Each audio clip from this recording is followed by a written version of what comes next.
Hi, hope you guys are doing okay. How are you? How are you doing? Have you had anyone checking up on you? Have you had anyone telling you that you're beautiful? Have you had anyone that tells you that you're gonna be okay? It's okay to cry. It's okay not to be okay. The only thing that you need to change is not being where you are. This year has been hard. I remember it was hard for me from last year. And what helped me was turning to God. Believe you me, yeah. Each and every person that I have in my life, each and every person that keeps checking up on me, telling me that, oh, you look good, you're doing good, I keep telling them it's by the grace of God. I remember from 2023, I had family, very few family friends, family and friends that we used to talk to. And every time I kept on telling them that these hard times are just times to try and prove how strong we are. They are meant to show, they're meant to prove, they're meant to they're meant to shake your faith. But without strength and faith, you're probably gonna give up. So I remember there's a particular cousin of mine that I told, listen, I'll call him Felix. I told Felix because he's a male cousin of mine, a very, very good cousin of mine. I told my cousin, listen, you're a strong person. You've got everything. You've got a good career, but you haven't got work. It's okay, okay? It's hard right now, but do not lose faith. Start posting, start taking videos, pray, go on your knees. But the most important thing is to go on your knees and pray. Ask God, tell God what you want. And also, check on the circle of people you have around you.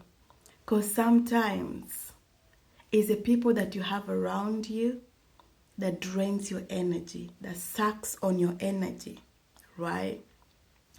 I've had a very rough 2024. I learned about God properly around 2023, late 2023. It wasn't easy. It wasn't easy. If I tell you it wasn't easy, it was necessary. It did get to a point whereby I was almost losing hope. But I did. The only thing that did work for me was God. If anyone here knows me, you know the kind of battles that I did battle. I went through a lot. I was tackling mental health. I was going through trauma and all that. Whoa.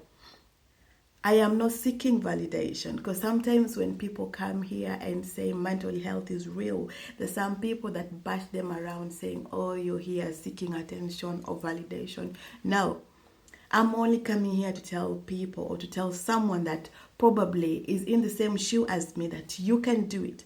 You can pick yourself up, and it's okay not to be okay. And also, people think that because being maybe African or being black, there is nothing called mental health. There is.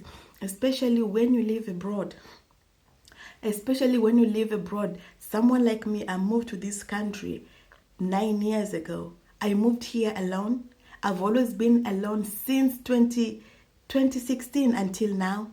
I've been alone. So you can imagine how hard it is waking up alone, celebrating Christmas alone, New Year alone. I only went back to my country for a holiday in 2019. Since 2019 until now, I tell you, I have not gone back to my country. I've talked to a few of my people back at home.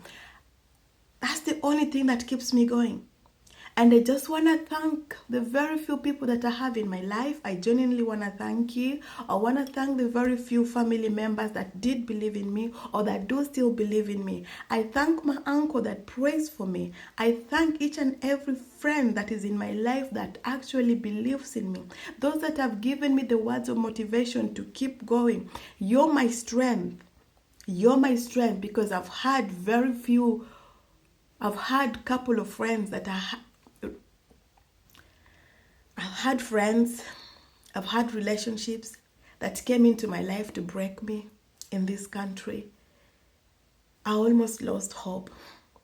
So I'm only here to say to that someone outside there that it's okay not to be okay. And if you're not okay now, have faith. 2025 is going to be the year for you. I still believe, and I believe in better things come 2025. I'm a fighter.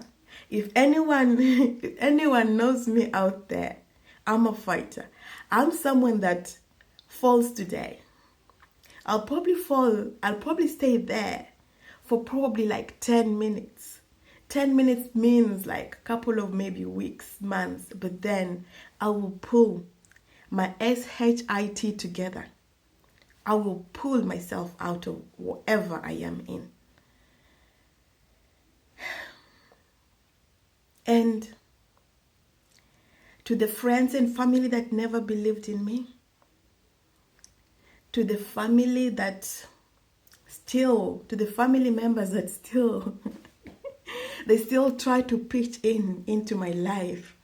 You still try to come into my life. In fact, I've had family members coming to insult me, calling me fat. I remember back 10 years ago, 11 years ago, I used to be like size 4. Right now, I'm a size 8, 10.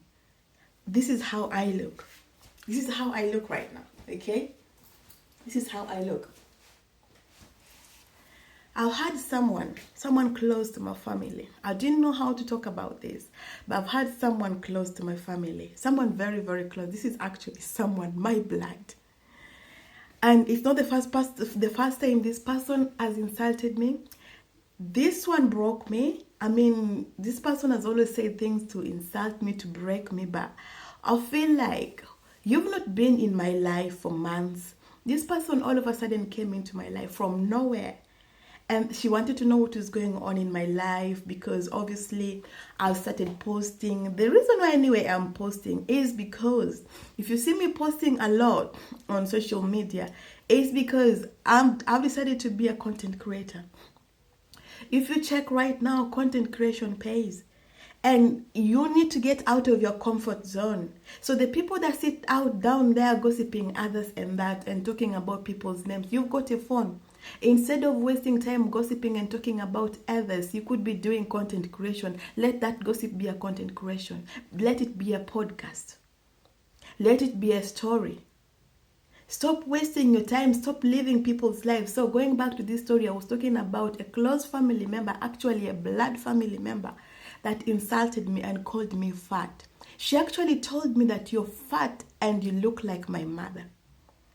If I actually tell you, this was my own mother.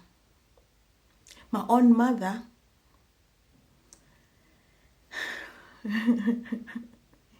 My own mother called me, on top of other things or insults that she rained on me. She called and insulted me on top, telling me that I am fat. I look like her mother. Do you know my mother has never accepted me to be her child? My mother calls me her sister. So I remember that day. I'm actually thinking of how to go around with some of my stories, the kind of traumas I've gone through. I'm thinking of how to go around with them. I'll probably just come up with each and every episode of stories anyway. I remember I had an ex before that told me, you will really be a good writer. You will really be a good storyteller. With the kind of trauma that you've gone through, you will do well. So I don't know if this is a calling, but I'm pretty sure at some point it's gonna happen. I'm probably gonna get judged for this if I post it, but I've stood up alone all these years, and above of it, especially living in England, living out of my country, I've stood up alone. So please, I would not entertain anyone to come and interfere with my life, with my sanity.